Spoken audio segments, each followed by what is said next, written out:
추운 날 또 하나님 전에 나와 날씨도 이겨내며 주님을 사모하게 하시니 감사합니다. 아버지의 말씀을 사모하는 만큼 주님 더욱더 주님을 알게 하시고 더욱더 깨닫게 하시며 그 뜻 가운데 살아갈 수 있는 성령의 능력이 이 시간 가득하게 도와주시옵소서. 주의 종의 입술과 생각과 마음을 주관하시사 온전한 말씀이 선포되어 우리들의 심령을 깨어지게 하는 그런 신령한 말씀이 전해질 수 있도록 도와주실 주님을 믿사오며 예수 그리스도의 이름으로 기도드립니다. 아멘. 아멘. 계속해서 우리 로마서 말씀을 보도록 하겠습니다. 로마서 10장 16절에서 21절의 말씀입니다. 로마서 10장 16절에서 21절입니다. 한 절씩 교독하도록 하겠습니다. 그러나 그들이 다 복음을 순종하지 아니하였도다. 이사야가 이르되 주여 우리가 전한 것을 누가 믿었나이까 하였으니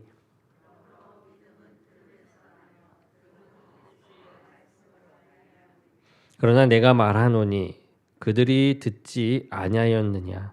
그렇지 아니하니 그 소리가 온 땅에 퍼졌고 그 말씀이 땅 끝까지 이르렀도다 하였느니라.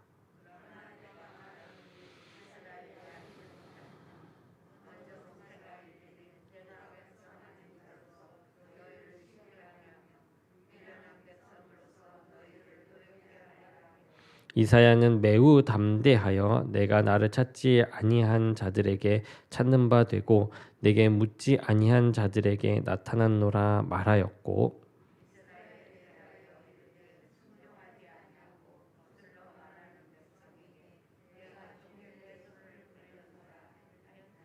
아멘. 오늘 말씀의 제목은 들음은 말씀으로라는 제목입니다. 우리가 예수님을 믿는다라고 할 때 예수님에 대해 무엇을 믿는 것인지 우리가 한번 정리해 보면 첫 번째로 예수님께서는 하나님이십니다.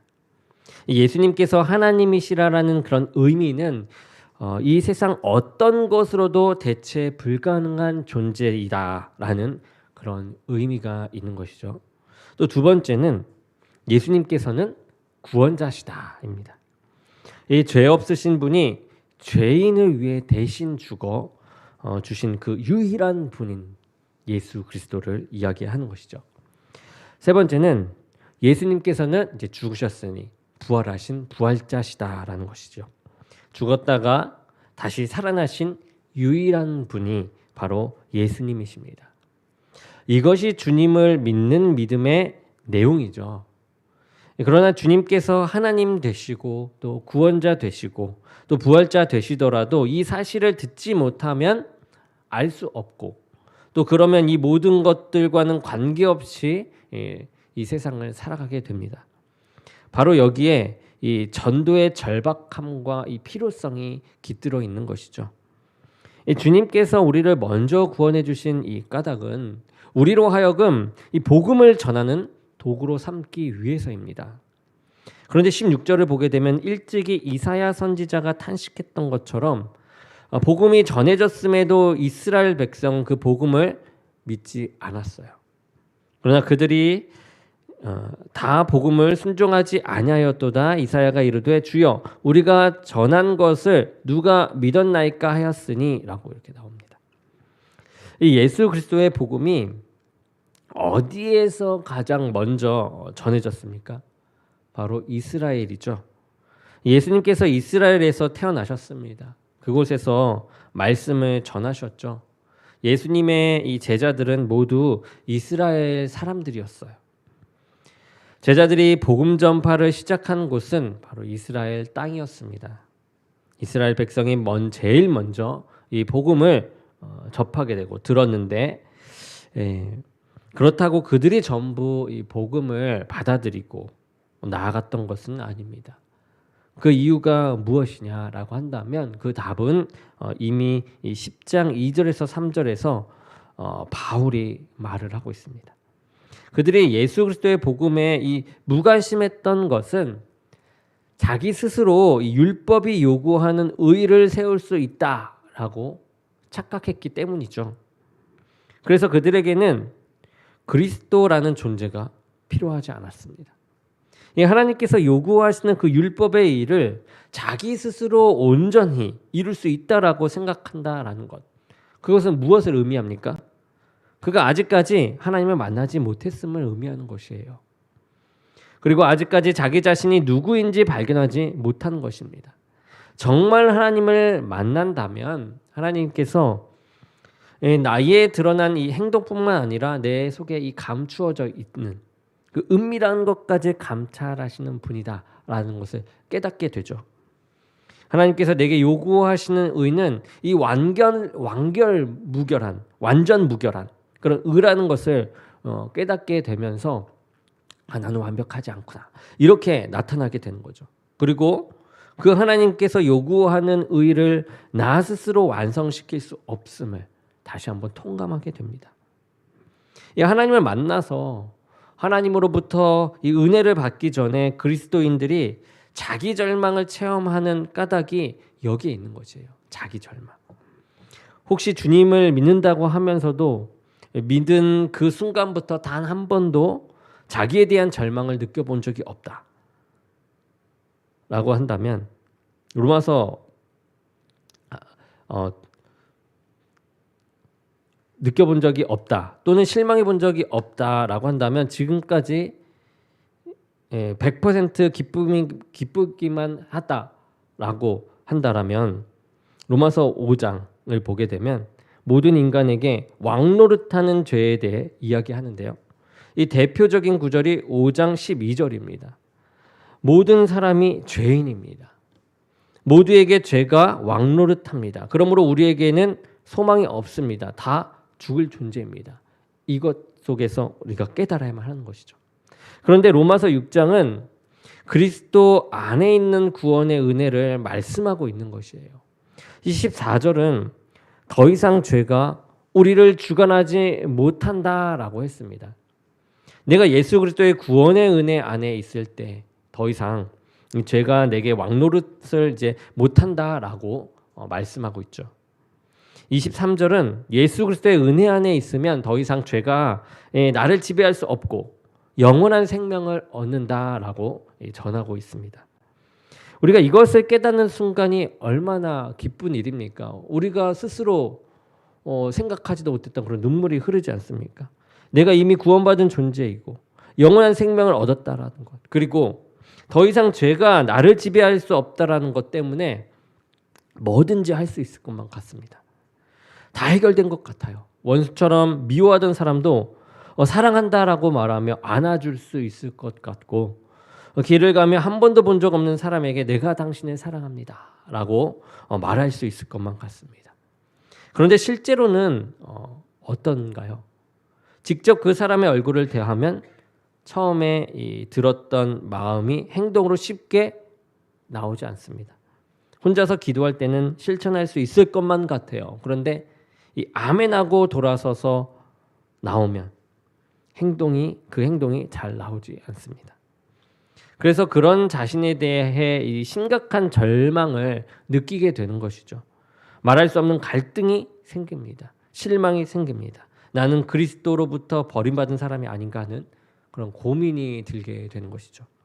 그런데 이것은 우리뿐만 아니라 주님을 믿는 모든 사람에게 찾아오는 과정 중에 하나입니다.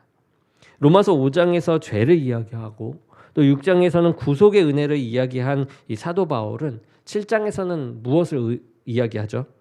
7장 15절을 보게 되면 내가 행하는 것을 내가 알지 못하노니 곧 내가 원하는 것은 행하지 아니하고 도리어 미워하는 것을 행함이다라고 고백을 하고 있습니다. 이 바울도 우리와 똑같은 과정을 겪은 것이죠. 마음속으로 원하는 것이 있는데 원하는 바대로 되지 않고 원치 않는 것을 이제 행하게 되는 것입니다. 저 사람을 만나면 내가 잘해줘야지 하는 그런 마음을 먹었지만 이 만나는 순간에 입이 따로 움직이는 것이에요.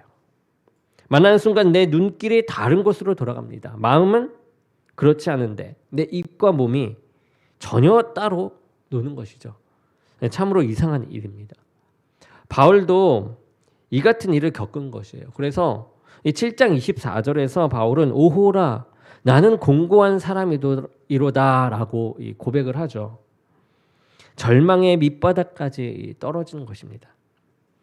그리스도인들이 예수님을 믿고 또 그 은혜를 받고 그리스도 안에서 새 사람이 되었다고 자각하는데도 마음먹은 대로 이제 안 되는 이유가 무엇인가요? 아직까지도 내가 나 스스로 무엇을 하려고 하기 때문입니다. 내가 아무리 교회를 열심히 다녀도 아무리 열심히 기도를 해도 나 자신의 이 능력으로 사랑하려 하면 절대로 사랑할 수가 없는 것이죠. 나 자신의 힘으로 누구를 용서하려고 하면 절대 용서할 수가 없습니다. 예수님을 믿지만 내 의지로 뭘 좀 해봐야겠다 한 절망을 경험할 수밖에 없어요. 내가 아무리 철저하게 예수님을 믿었어도 아무리 은혜를 받았어도 아무리 기도를 했어도 내 의지, 내 결단, 내 능력으로는 절대 안 됨을 깨닫고 이제 성령님께 모든 것을 맡길 때 그분의 사랑으로 그분의 긍휼하심으로 그분의 능력으로 사랑할 수 있고 용서할 수 있고 말씀대로 행할 수 있는 것이죠. 그래서 7장에서 이처럼 절망에 빠졌던 바울이 8장에 가서는 성령님을 강조합니다. 11절에 잘 나타나 있듯이 내 몸, 내 능력만을 믿어서는 아무것도 할 수 없지만 내 속에 계시는 영, 즉 성령님께서 나 자신을 온전히 의탁하면 내 자신을 온전히 의탁하면 그분께서 나를 살리실 뿐만 아니라 나를 도구로 삼아 역사하신다라는 것입니다. 이 고린도전서 3장 16절은 너희는 너희가 하나님의 성전인 것과 하나님의 성령이 너희 안에 계신 것을 알지 못하느냐라고 이야기했습니다. 내 속에 거하는 성령님께서 내 성령님께 이 모든 것을 맡기고 그분이 친히 나를 지배하도록 그분의 이 주권을 확보해 드릴 때 이 그분에 의해 모든 것이 이루어집니다. 이 사실을 터득한 바울은 갈라디아서 2장 20절에서 그런즉 이제는 내가 사는 것이 아니요 오직 내 안에 그리스도께서 사시는 것이라 라고 말을 했습니다. 곧 내가 누구를 사랑하게 된다면 주님께서 그 사람을 사랑해 주시기 때문이라는 거죠. 사랑하게 된다면 내가 누구를 포용할 수 있게 된다면 주님께서 나에게 이 포용할 수 있는 능력을 주셨기 때문입니다. 수영을 못하는 사람이 강물에 빠져 허우적거리며 살려달라고 외치고 있다라고 우리가 상상해 봅시다. 그런데 그를 건져낼 수 있을 만큼의 이 수영을 잘하는 사람이 허우적거리는 사람을 보고도 가만히 있습니다. 그러다가 이 물속에 빠진 사람이 탈진해 죽기 직전에 그 사람이 그 물속으로 뛰어들어 물에 빠진 사람을 건져줍니다. 이를 본 사람들이 왜 진작 건져주지 않았냐고 묻자 그 사람이 대답하기를 허우적거릴 때 구조하러 들어가면 그 힘으로 나 자신은 잡았을 것이고 그렇게 되면 둘 다 죽었을 것입니다 라고 이야기해요. 오히려 허우적거리는 사람이 힘이 다 빠진 뒤에 들어가야 100% 그의 몸을 자신에게 맡기게 되어 끌어낼 수 있다라고 이야기했죠. 이 이스라엘 백성이 예수 그리스도의 복음을 홀대하고 복음에 순종하지 않는 모습은 수영을 전혀 할 줄 모르는 사람이 물에 빠졌음에도 자기 힘으로 살겠다고 이 허우적거리는 것과 같습니다. 이는 자기 자신을 객관적으로 알지 못하고 강둑에 자기를 구해줄 수 있는 능력에 능숙한 수영 선수가 있다는 사실을 모르는 것입니다. 나 스스로 율법이 요구하는 바 완전한 의를 이룰 수 있다라고 생각하는 것은 하나님을 알지 못하는 것이요 자기 자신을 알지 못하는 것입니다. 이와 관련해 오늘 본문 17절이 이렇게 이야기합니다. 그러므로 믿음은 들음에서 나며 들음은 그리스도의 말씀으로 말미암느니라. 무슨 말이죠? 우리가 말씀을 들어야 한다라는 말입니다.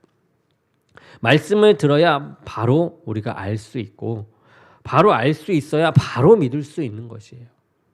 바로 알지 못하면 절대로 바로 믿을 수가 없습니다. 바로 알지 못하면 하나님을 믿는다고 하면서 실은 자기 자신을 믿기 십상이고 말씀을 쫓는 것 같지만 실상은 말씀에 이 비껴가는 결과를 늘 초래하게 되죠. 저는 목사이죠. 그래서 성경을 봐도 여러분보다는 아마 더 많이 볼 것입니다. 제 마음에 이 정도 성경을 보면 흡족한 느낌이 드는 분량 정도가 있어요. 이 흡족한 부분이 이게 드는 느낌이 오는 순간이 있습니다. 그런데 일이 많고 바쁘다고 해서 그 양이 채워지지 않게 되면은 제 신령이 전날과 같지 않음을 금방 느끼게 돼요. 뭔가 부족함을 느끼게 된다라는 거죠. 여러분이 집에서 스스로 말씀을 보고 듣고 그 의미를 생각하고 그래서 주님을 바로 알고 바로 섬길 수 있다라면 예배 외에 성경 공부를 비롯한 여러 모임, 여러 예배들 나오지 않아도 될 것이에요. 그러나 그것이 잘 안 된다면 주일이고 수요일이고 어떻게든 교회에 와서 우리는 말씀을 들어야만 합니다. 듣지 않으면 믿음은 성숙해지지 않습니다. 호세아 6장 1절에 이렇게 나옵니다. 오라 우리가 여호와께로 돌아가자. 여호와께서 우리를 찢으셨으나 도로 낫게 하실 것이요 우리를 치셨으나 싸매어 주실 것임이라. 주님께서 다시 싸매어 주실 것을 왜 찢으실까요? 다시 세워 주실 것을 왜 무너뜨립니까? 처음부터 그냥 예쁘게 싸매 주시고 처음부터 새롭게 세워 주시면 얼마나 편합니까? 그런데 왜 주님께서 우리를 찢으시고 치시는 것일까요? 하나님을 알도록 하기 위해서입니다. 어떻게 하나님을 알 수 있습니까? 바로 이 말씀을 통해서요. 이 성경에 있는 그 말씀을 통해서. 우리가 하나님의 말씀에 이 삶의 초점을 맞추는 사람이 되도록 하기 위해 우리를 사랑하시는 주님께서 때로 우리를 찢으시고 치십니다. 시편 119편에 두 절이 있는데요. 첫 번째는 고난 당하기 전에는 내가 그릇 행하였더니 이제는 주의 말씀을 지키나이다. 그리고 고난 당한 것이 내게 유익이라 이로 말미암아 내가 주의 율례들을 배우게 되었나이다. 왜 고난으로 인해 말씀을 지키게 되었습니까? 하나님께서 사랑하시는 당신의 백성에게 왜 고난을 주시고 아픔을 주십니까? 그 가장 큰 이유와 이 목적은 우리로 하여금 하나님을 바로 알게 하는 데 있다라는 것이죠. 많은 그리스도인들이 아픔과 환난 가운데 있다고 할 때 직면에 있는 문제를 하나님께서 제해 주시기만을 우리는 기도드려요. 그런데 중요한 것은 그 상황 속에서 말씀의 사람으로 바로 서는 것입니다. 그것이 하나님께서 우리에게 요구하시는 바임을 우리는 깨달을 때 우리는 성숙한 그리스도인이 될 수가 있는 것이에요. 우리가 두 눈으로 볼 수 있고 두 손으로 성경책을 잡을 수 있을 때 주님의 말씀을 읽는 습관을 들이는 것이 필요합니다. 우리의 눈과 손이 오늘 같지 않은 날이 반드시 옵니다. 우리의 눈, 손, 우리의 육체는 유한합니다. 우리의 눈으로 볼 수 없는 그날이 오기 전에 이 말씀을 보는 훈련을 게을리하지 않기를 원합니다. 이 17절 상반절에서 믿음은 들음에서 생긴다라고 했죠. 이 17절 하반절에서 들음은 또 그리스도의 말씀에서 비롯된다라고 했습니다. 여기에서 두 번 나오는 이 들음이라는 단어가 있는데요. 모두 헬라어로 아코에라는 단어입니다. 그런데 이 두 단어가 의미가 달라요. 처음에 있는 그 들음은요. 귀로 들어서 우리 안에 들어오게 하는 것이에요. 그런데 이제 뒤에 있는 들음은요. 하나님의 말씀은 귀로 듣는 것으로 끝나는 것이 아니라 그 말씀을 이제 행하는 것까지를 들음으로 얘기합니다. 우리가 흔히 저 아이는 말을 참 잘 들어라고 할 때 이 말은 아이가 귀가 밝다는 것이 아니라 어른이 하는 말을 잘 듣고 들은 대로 잘 행동했을 때 하는 말이죠. 그런데 17절 하반절을 보면 그 행함이 그리스도의 말씀으로 말미암는다라고 했습니다. 그리스도의 말씀이 우리로 하여금 행하도록 해준다라는 것이에요. 여기에서 말씀은 이 로고스가 아니라 레마입니다. 레마. 이 성경에서 주님의 말씀을 언급할 때는 대부분 이 로고스를 가리켜요. 이 예수 그리스도 로고스. 이 태초에 한 말씀이 계시니라 이 말씀이 하나님과 함께 계셨으니 이 말씀은 곧 하나님이시다라는 것에 언급된 이 말씀도 로고스예요. 말씀이 육신이 되어에서 언급되는 말씀도 로고스입니다. 그러면 이 레마는 무엇이냐? 창세기 1장 1절에서 요한계시록까지 내 마음속에 와 닿아 내 안에서 살아 능력으로 역사하시는 말씀이 바로 레마입니다. 내가 아무리 성경을 봐도 그 말씀이 내 속에 흡수되지 않으면 그것은 로고스예요. 그러나 그 말씀 가운데 내 속에 박혀 능력으로 역사하는 말씀이 있으면 그것이 곧 이 레마입니다. 주님의 말씀이 내 속에서 이 레마가 될 때 그 레마의 말씀이 나로 하여금 행하게 해준다라는 것이죠. 그러면 말씀의 사람이란 어떤 사람이냐? 성경을 많이 자주 읽는 것이 무척 중요하겠죠. 그러나 내 속에서 살아 역사하는 레마를 많이 가진 사람이 이 말씀의 사람인 것이에요. 마태복음 4장 3절에서 사탄이 이 예수님을 유혹합니다. 그때 예수님께서 말씀하시죠. 하나님의 입으로부터 나오는 모든 말씀으로 살 것이라 라고 하셨습니다. 여기에서 말씀이 바로 레마예요. 이 레마를 가져야 우리가 유혹을 물리치고 살 수가 있습니다. 성경을 한 번 통독했다라고 해서 유혹을 이길 수는 없어요. 많은 말씀을 외우고 있다라고 해도 유혹을 이기지 못합니다. 그러나 내 속에서 레마가 된 말씀으로는 유혹을 이길 수 있어요. 물리칠 수 있습니다. 이 베드로는 주님의 말씀을 귀로 듣기는 들었어요. 그러나 말씀이 그 안에서 레마가 되지 못했습니다. 그래서 들었어도 그냥 흘려버리고 말았어요. 그래서 결국 예수님을 버리는 모습을 보이죠. 그리고 닭이 우는 순간 주님의 말씀이 생각이 납니다. 그 순간 말씀이 레마가 되어 살아 움직이게 돼요. 그래서 베드로는 통곡하며 회개를 합니다. 그러면 여기에서 질문이 제기되죠. 로고스인 주님의 말씀을 읽으면서 그 말씀이 어떻게 내 속에서 레마가 되게 할 수 있는가라는 것이요. 마태복음 13장에 나오는 씨 뿌리는 비유에서 우리는 답을 얻을 수 있습니다. 농부가 씨를 뿌리는데 이 네 곳에 씨를 뿌리게 되죠. 첫 번째는 길가, 또 두 번째는 돌밭, 이 세 번째는 가시떨기, 네 번째는 옥토밭입니다.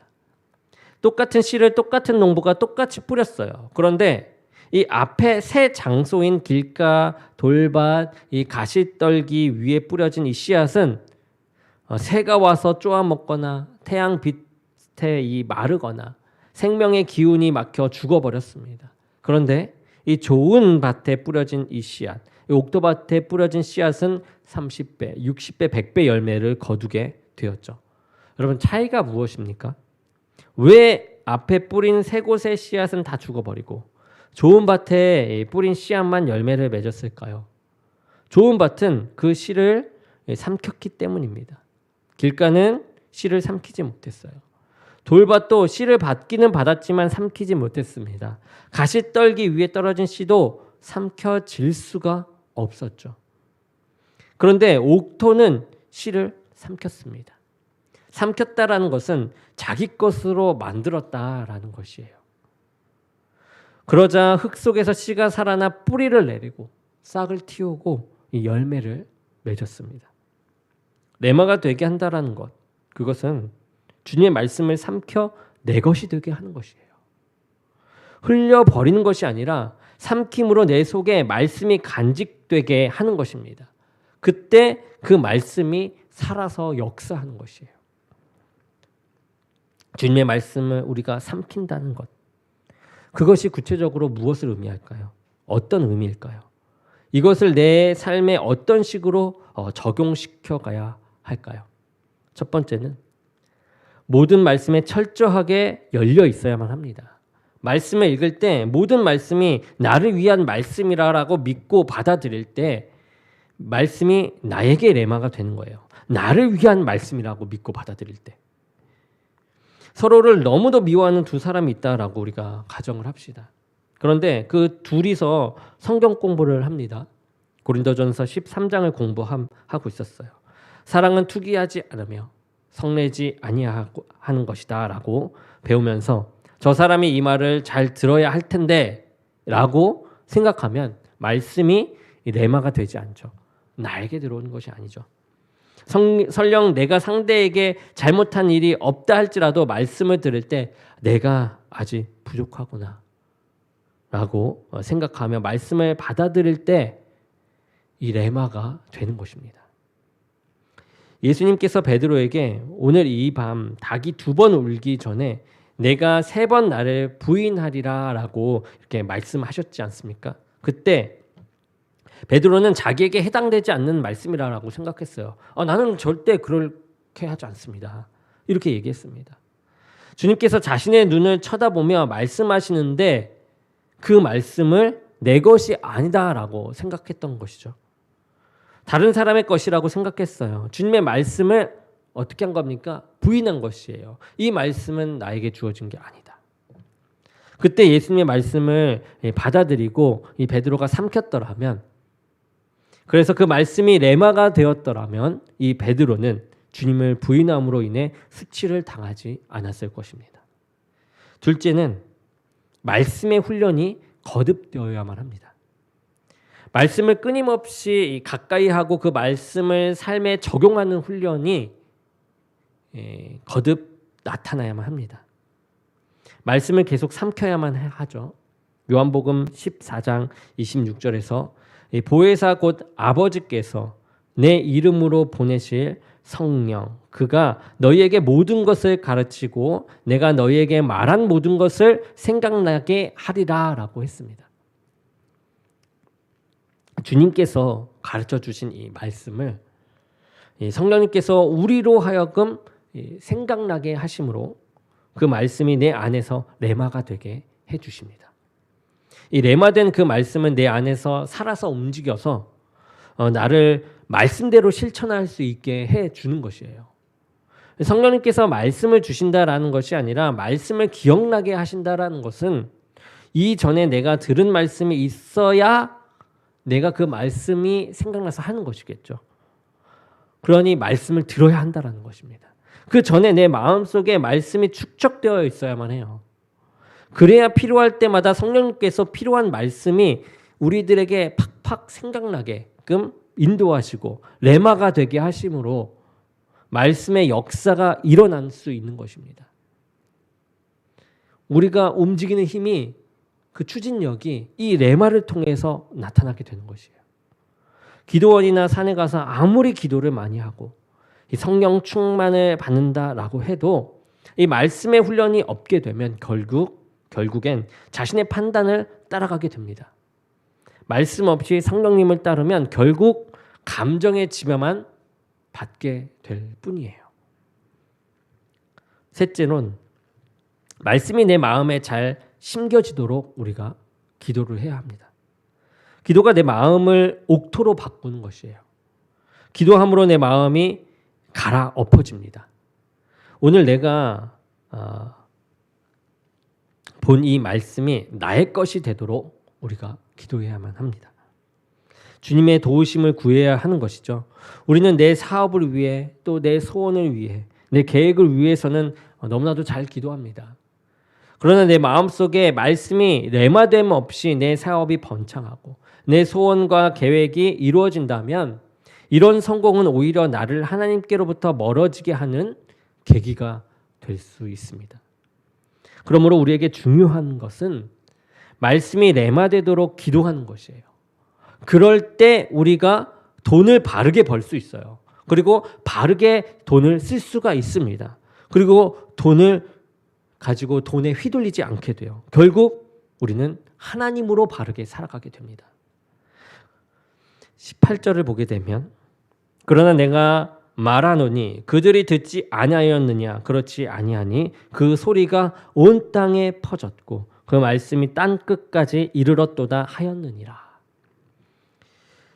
지금 이스라엘 백성이 주님의 말씀에 순종치 않고 있는데 그들이 한 번도 그들의 귀로 말씀을 들어본 적이 없었습니까? 아니라라는 것이죠. 땅 끝까지 복음이 전파되었으니 이스라엘 사람들에게는 이미 복음이 전파되었다라는 것이에요. 19절을 보게 되면 그러나 내가 말하노니 이스라엘이 알지 못하였느냐. 먼저 모세가 이르되 내가 백성 아닌 자로서 너희를 시기하게 하며 미련한 백성으로서 너희를 노엽게 하리라 하였고, 이 이스라엘 백성이 아닌 이스라엘 백성이 아닌 사람들이 하나님의 말씀을 알고서 하나님을 경외하게 되므로 이 이스라엘 백성이 질투심을 느낄 정도로 이 외지인에게 말씀을 전해졌다. 외지인들에게 말씀이 전해졌다라는 것이에요. 따라서 하나님의 이 백성에게는 하나님의 말씀이 이미 전해지고 알려진 것입니다. 20절은 이사야는 매우 담대하여 내가 나를 찾지 아니한 자들에게 찾는 바 되고 내게 묻지 아니한 자들에게 나타났노라 말하였고, 이 말씀을 찾지 않는 사람들에게까지 이 말씀을 나타내 주셨으니 이 이스라엘 백성에게는 더 말할 것도 없었습니다. 계속해서 21절에 이스라엘에 대하여 이르되 순종하지 아니하고 거슬러 말하는 백성에게 내가 종일 내 손을 벌렸노라 하였느니라. 이 하나님께서는 이스라엘 백성이 당신에게 오기를 바라며 종일토록 손을 벌리고 계셨어요. 그런데도 이스라엘 백성들은 하나님께 가까이 나오지 않았습니다. 하나님의 말씀을 들었음에도 말씀대로 행하지 않았어요.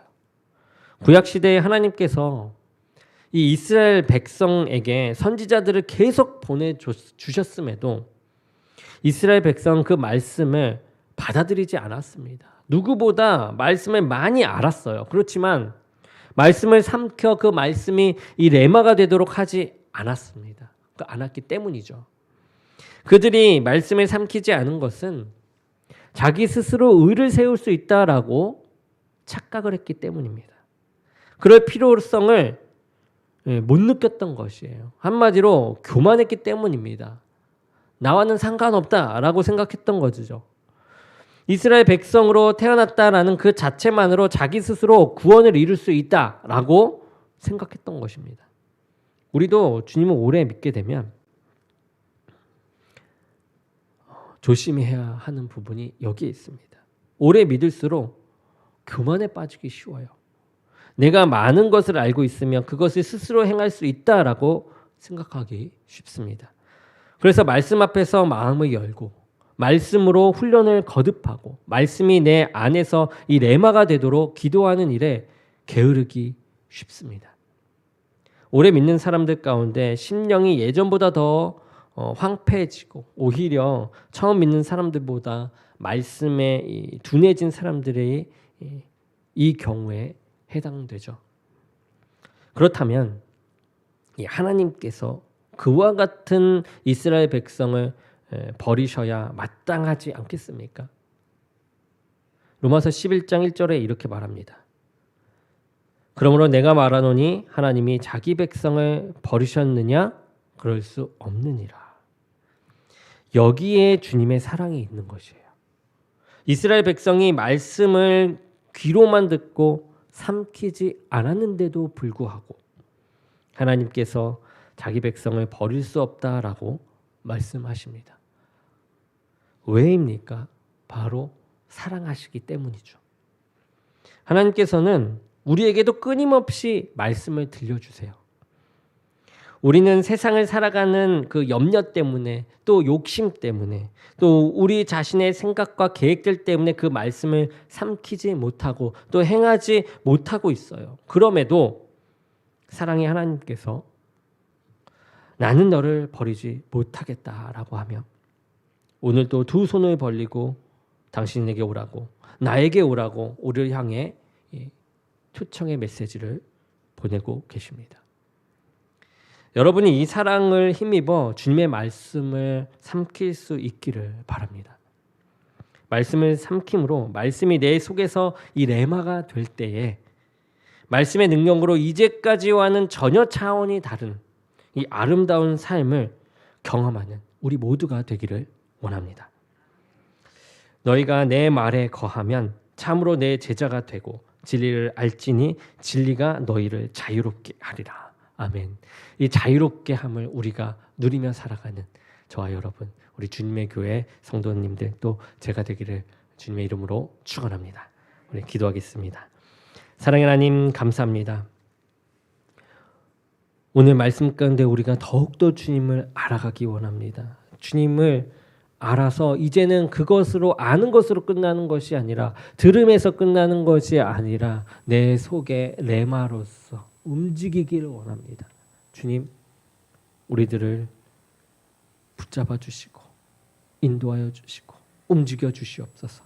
함께 하실 주님 믿사오며 예수 그리스도의 이름으로 기도드립니다. 아멘.